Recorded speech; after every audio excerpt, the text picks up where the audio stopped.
दोस्तों, आज की वीडियो में हम प्राचीन इतिहास के अंतर्गत 6ठी शताब्दी ईस्वी पूर्व का राजनीतिक दशा से संबंधित वन लाइनर प्रश्न लेकर आए हैं। तो आइए देखते हैं आज का हमारा पहला प्रश्न। दोस्तों, पहला प्रश्न है, भारत के प्राचीनतम प्राप्त सिक्के किस चीज़ के थे? तो चांदी के सिक्के थे भारत के प्राचीनतम प्राप्त सिक्के। अगला, राजा और उनके राज्य से संबंधित है। प्रदूत कहाँ के शासक थे? तो अवंती राज्य के शासक थे। उदयन वत्स के शासक थे। प्रसेनजीत कौशल राज्य के शासक थे। अजातशत्रु कहाँ के शासक थे? तो मगध राज्य के अजातशत्रु शासक थे। अगला प्रश्न राज्य और उनके राजधानी से संबंधित है। अंग की राजधानी चंपा थी। कौशल की राजधानी साकेत या श्रावस्ती थी। वत्स की राजधानी कौशाम्बी थी। मत्स्य की राजधानी विराटनगर थी। अगला प्रश्न है, खारवेल के हाथी गुम्फा अभिलेख से प्रकट होता है कि नंद राजा के आदेश से एक नहर खोदी गई थी। कहाँ पे? कलिंग में एक नहर खोदी गई थी। खारवेल के हाथी गुम्फा अभिलेख से प्राप्त होता है कि नंद राजा के आदेश से कलिंग में एक नहर खोदी गई थी।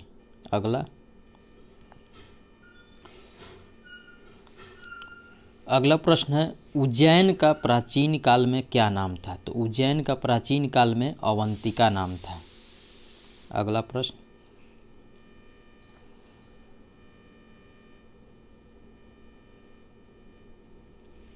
मध्यमिका नगरी करकोट, विराटनगर, बैराठ जिसको कहा जाता है विराटनगर को, तथा रैण में से वे प्राचीन नगर जिनका उल्लेख महाभारत तथा महाभाष्य में हुआ है।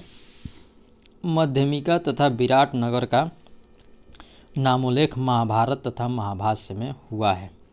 अगला, उदयन, अशोक, बिंबिसार तथा महापद्म में से पाटलिपुत्र के संस्थापक कौन थे? तो उदयन पाटलिपुत्र के संस्थापक थे। सर्वप्रथम पाटलिपुत्र का राजधानी के रूप में चयन किसने किया? तो उदयन ने पाटलिपुत्र का राजधानी के रूप में चयन किया। अगला, उदयन वासवदत्ता की दंत कथा किससे संबंधित है? तो उज्जैन से संबंधित है उदयन वासवदत्ता की दंत कथा। अगला, मगध साम्राज्य की राजधानी पाटलिपुत्र के बारे में सत्य कथन क्या है? तो पाटलिपुत्र उत्तर में गंगा नदी से एवं पश्चिम में सोन नदी से घिरा हुआ था। अगला प्रश्न, प्रथम मगध साम्राज्य का उत्कर्ष हुआ था? तो 6ठी ईस्वी पूर्व शताब्दी में मगध साम्राज्य का उत्कर्ष हुआ था। अगला प्रश्न, गांधार, कंबोज, काशी तथा मगध में से वह जो ईसा पूर्व 6ठी शताब्दी में प्रारंभ में भारत का सर्वाधिक शक्तिशाली नगर राज्य था? मगध 6ठी शताब्दी ईसा पूर्व में प्रारंभ में भारत का सर्वाधिक शक्तिशाली नगर राज्य था। अगला, विश्व का पहला गणतंत्र वैशाली में स्थापित किया गया। किसके द्वारा? लिच्छवी द्वारा विश्व का पहला गणतंत्र वैशाली में स्थापित किया गया।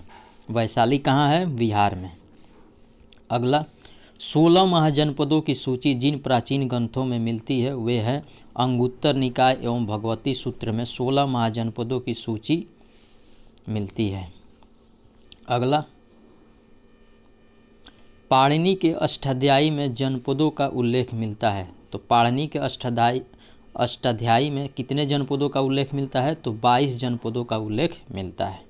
अगला, महाभारत के अनुसार उत्तरी पांचाल की राजधानी कहाँ स्थित थी?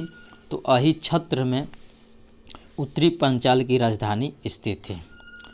16 जनपदों के युग में मथुरा राजधानी किसकी थी? तो सूरसेन की राजधानी मथुरा थी।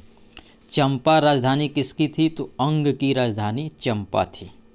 6ठी शताब्दी ईस्वी पूर्व में सुक्तिमती किसकी राजधानी थी? तो चेद की राजधानी सुक्तिमती थी। अगला, गोदावरी नदी के तट पर स्थित महाजनपद कौन था? तो अस्मक या अस्सक गोदावरी नदी के तट पर स्थित महाजनपद था। अगला प्रश्न, 6ठी शताब्दी ईस्वी पूर्व का मत्स्य महाजनपद कहाँ स्थित था? तो राजस्थान में स्थित था 6ठी शताब्दी ईस्वी पूर्व का मत्स्य महाजनपद। मगध की प्रारंभिक राजधानी कौन थी? तो राजगृह या उसको गिरिब्रज भी कहा जाता है, मगध की प्रारंभिक राजधानी थी।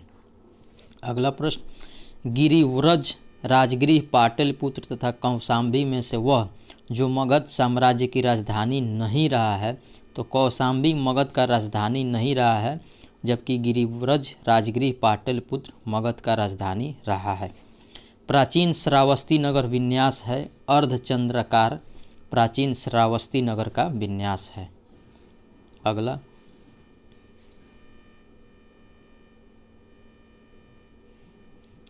मगध का प्रारंभिक शासक जिसने राज्यारोहण के लिए अपने पिता की हत्या की एवं स्वयं इसी कारणवश अपने पुत्र द्वारा मारा गया, वो कौन था? अजातशत्रु। अजातशत्रु मगध का प्रारंभिक शासक था जिसने राज्यारोहण के लिए अपने पिता की हत्या की एवं स्वयं इसी कारणवश अपने पुत्र द्वारा मारा गया। अगला, अजातशत्रु के वंश का नाम था? तो हर्यक वंश का शासक था अजातशत्रु। मगध साम्राज्य में वज्जीगण संघ को हराकर आत्मसात किया। अजातशत्रु ने मगध साम्राज्य में वज्जीगण संघ को हराकर आत्मसात किया। अगला प्रश्न,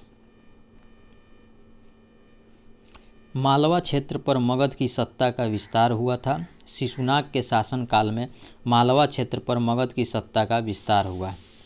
अगला, मगध में नंद वंश का संस्थापक कौन था? तो महापद्मनंद, जिसको उग्रसेन भी कहा जाता है, मगध में नंद वंश का संस्थापक था। अगला, नंद वंश के पश्चात मगध पर किसने शासन किया? तो मौर्य राजवंश ने नंद वंश के पश्चात मगध पर शासन किया। राजा नंद का उल्लेख करने वाला अभिलेखी प्रमाण क्या है?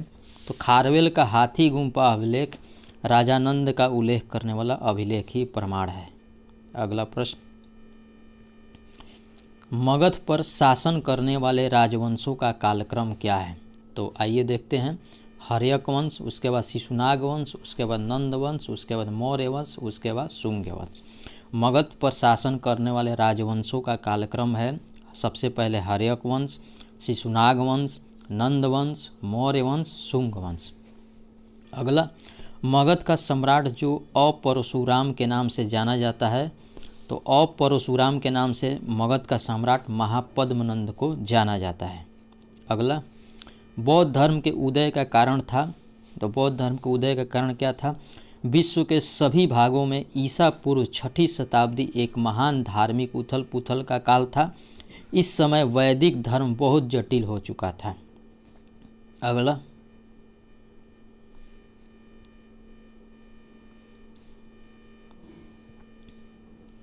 अगला प्रश्न है, गौतम बुद्ध के समय का प्रसिद्ध वैद्य जीवक किससे संबंधित था?